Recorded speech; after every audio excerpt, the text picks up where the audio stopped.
How's it going, guys? Matt and Nickey here. So tonight in the dyno, we have a car that's coming back to us for some more modifications. And I'll start walking over that way, but we've been getting a lot of this lately. Guys coming back for more power. You know, we'll do a package, do some bolt-ons on something, do exhaust, or if it's a blown car, pulley or something like that, and that need for more power, that bug for more power hits them. So they'll customers bring us cars back, and there's always more to do. You can always do more to these cars. So tonight we have a 2017. You can see behind me here that green, bright green popping out. 2017 Zl1, and this car. I want to say, sometimes I'm bad with time here, but I want to say with this car a year and a half ago.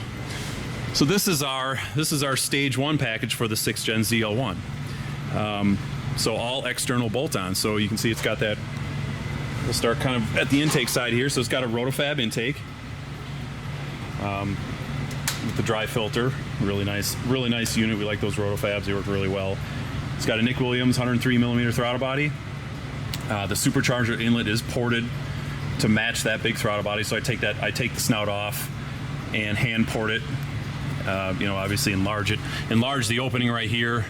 There's quite a bit of meat in the casting here. You can enlarge them out right there. And then there's some areas on the inside of them you can touch them up. You know, some of the corners there has to flow around, stuff like that, to get the inlets to flow a little better. So we do that, and that's definitely worth a little bit of power. This car has it. We always stick with the stock. You know, you ought to see those upper pulley upgrades. We always just do the lower pulleys to start with. Again, usually guys want to step up to the next level in the future, and so we always sell them that balancer, and those ATI balancers are really nice. So this is this should be a 9.15 lower. So we're hitting about 13 pounds of boost on this, and that's about as far as we take these stock LT4 blowers. They start making so much heat, and even at this level they do produce quite a bit of heat. Even just in a dyno pull or a quarter mile run, you're seeing, this car doesn't have any water meth on it, but you'll see an increase of up to even 50 degrees in a quarter mile pull, where you'll start a quarter mile run at 110, 20 degrees, and by the top of that pull you're at 160. So, and that's with the way this is pulling, so we usually leave them right about there. The LT4 blowers they start to really run out of efficiency trying to push them any harder than that. And there's some other internal modifications you can do them to push them a little harder, but at that point we just usually suggesting stepping up to a bigger supercharger. This also has our Nickey edition 2-inch Nickey edition American Racing headers. Makes these headers for us. Really nice pieces. 304 stainless. We always do the 2-inch primaries, especially on a supercharged car. You got to have the 2-inch primary.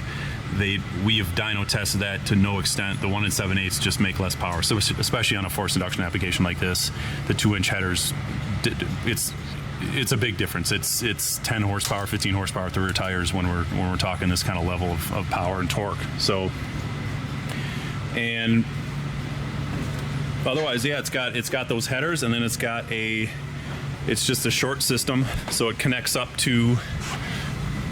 Make sure I'm getting this right in this car. This I shouldn't say a short system, it's an intermediate system. So 2-inch headers to a 3-inch X pipe all the way back to the factory muffler. So I know it's really dark, you can't really see it. My wideband wire's here in the way, but so yeah, that real nice sounding. I'll get a video of it. I'll do a couple pulls on it for the baseline here. So why it's back on the dyno is we always reestablish a baseline whenever something comes back in for modifications. So like I said, we did the work on this car a little over a year ago. The customer races this car. He does the Chevy the NMCA Chevy streetcar shootout, streetcar challenge with it, and we do a couple events a year, and he goes all over the Midwest, and he drives it to the track. So he'll drive it to the track, throw the drag radials on it. He'll take the drag rails in the back seat, throw them on at the track, and go racing. He doesn't trailer his car. He has hundreds of drag strip passes on this car. He's got a stack of slips, and the best this car's run is a 1040, if I can remember from memory, 1045 at 132, I believe it was. So in the heat of the summer, he's 10.6, 10.7. You know, when the DAs are 3,500, 4,000 feet, when it's real hot and humid, he's, you know, yeah, 10. I want to say he's right around there. 10.6, 10.7 is about his average. The day he ran that 10.4, it was a cooler day. It was a fall day. That was in the fall. That was in October. We all went. A couple of our customers and I took my car down there and trying to get some advantage of that cool air in the fall. So, but yeah, otherwise, it's a pretty simple setup. I'm going to set the camera down here in a sec. I'll do one more pull on it and then show you guys the curve on it just to see, so you guys can kind of get an idea of what kind of horsepower this package makes. At the time we did this car, Rotofab didn't offer their 5-inch big gulp intake, so this does have just the 4-inch on it.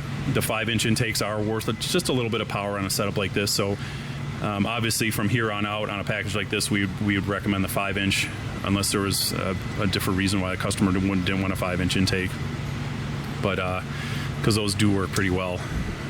Yeah, otherwise. Oh, also too, on these LT4s again, heat is the enemy. I talk a lot about heat on the supercharged cars, LSAs and LT4s. We do 160-degree thermostat. I set the fan. I know that sounds cool, but I set the fans up. You know, this is a summer-only car.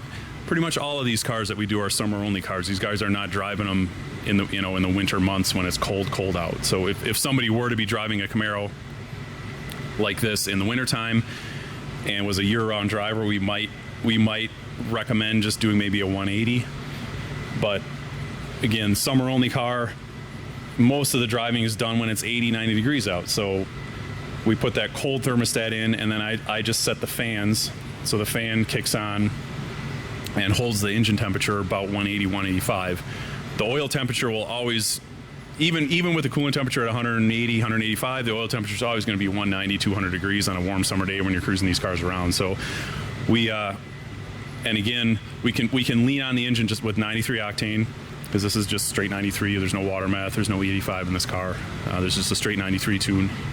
So yeah, we always recommend those low temp thermostats. Those are just, the thermostat itself isn't worth any power, but when you run the engine a little bit cooler, you know, backing it down from the over 200 degrees they run from the factory, you can lean on it just a little bit harder. It's, you know, it's worth 5-6 horsepower, and for the cost, you know, it's really to change. Thermostat housing on these LT motors is right up top.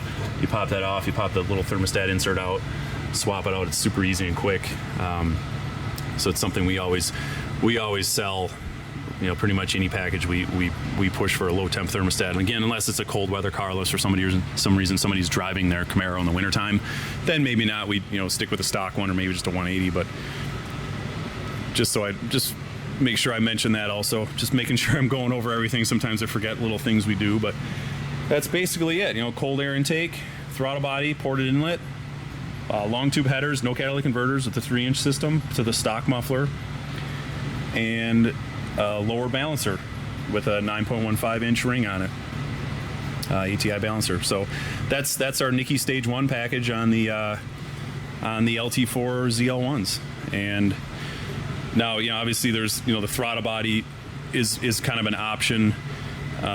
Again, the different intake sizes, the 4 to 5-inch intake, that's kind of an option, but, you know, little options like that. But basically it's, you know, it's all external stuff, pretty simple. And so yeah, I'm going to go over. I'm gonna set this camera down, all these cooling fans on, and we'll do a rip on the dyno, and we'll see what kind of power it makes.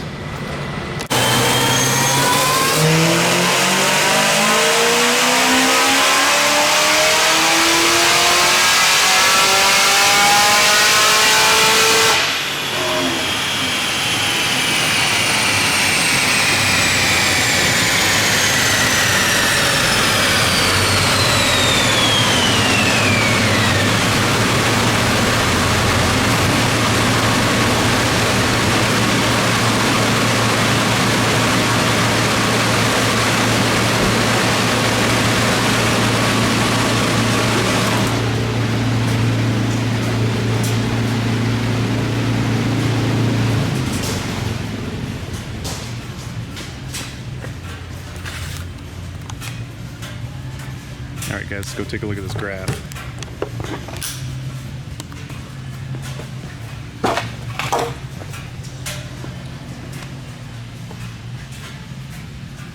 looks like 659 and 745 torque. So these little stock superchargers make huge torque down low. You can see, I mean, peak torque is probably right about here, about 3,400. But I mean, it's making 730, 40 foot-pounds of torque down at 2,500 RPM. So that's what the stock blowers are really good at.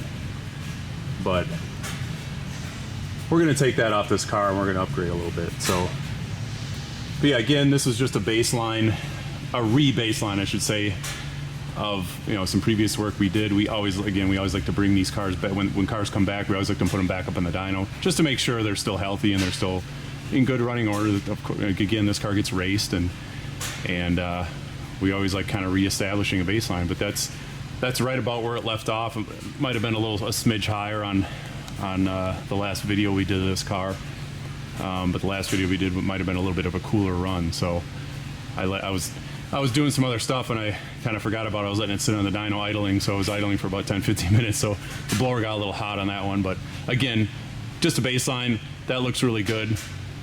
You know, engine's still and completely healthy. You know, these LT4s are really durable engines, and we love working with them. So yeah, next time you guys see this car, we'll be switching the blower. I'll have it back in the dyno probably in a week, maybe 10 days or something like that. But thanks for watching, guys, and we'll see you next time.